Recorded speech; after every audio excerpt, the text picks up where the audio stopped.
Okay, the next step in creating our child theme to run the templates for our store, for our catalog, involves the archives page. This page we've been looking at here all along is Category Archives Store. Basically, it's a page for displaying all the items in a category.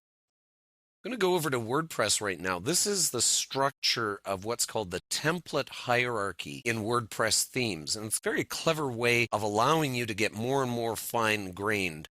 So right now, we're using the category.php file in the theme 2011. Now, we need to make the category of store, we need to make it look different than regular categories because we're going to have template codes that we need to insert to get those custom fields that we've been creating. So we need a separate file for it. Well, there you go. If we put in a file called category dash and then the ID number of the category, if we do that, it will override category and get used first. That's called the hierarchy. WordPress is going to look for that first. If it doesn't find it, it goes to category. In this case, we want it to stop at this category and its ID. All right, so that means we need to go over here to our post categories. We're going to find store because this is for anything that's running in store here. And if I mouse over this, down in my status bar of my browser, I can see that its ID number is 10. So remember, it's category dash and then the ID number. Let's go back over here to our text editor. And what I've done is I've pulled category.php out of 2011,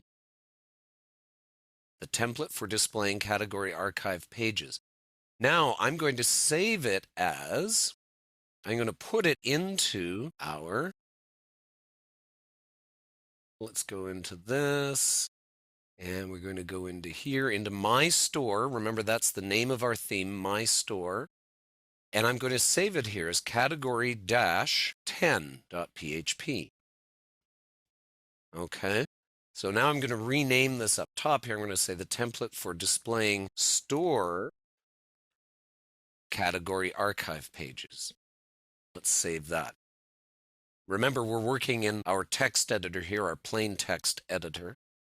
All right, so what do I need to change in here? Well, now it's going to be in our category 10. In fact, actually, let me go and upload this right now into our theme, into our child theme, and it will start to run category 10, okay, just so you can see that it's working. In fact, let's make a little change here, and I'm just going to add in here category archive test, okay, just so we'll know that this is the new one. I'm going to save that, and I'm going to go upload this. Hang on one sec. Okay, so here I am. I'm uploading from My Store. I'm uploading it over here into My Store, which is sitting on my themes folder, right? It's going to upload that into there. And once that's uploaded, it's actually going to get run from my child theme. So remember, WordPress looks in the child theme first for anything. If it doesn't find it there, it moves on to the parent theme. So in this case, it's going to interrupt the flow. Remember that flow towards the category.php. It's going to interrupt it here and use this file instead. So now, if I switch back, let me go over to here and then back over to here, and we switch this around. Now we should see our test come up. There it is, test store. So now, the file we have over here is now controlling our store category. So that makes it really powerful for us. We can interrupt the flow and do whatever we want to run this. We want to start taking all this material from custom fields. Instead of having the Embedded Pro plugin do it, we're going to do it through a template.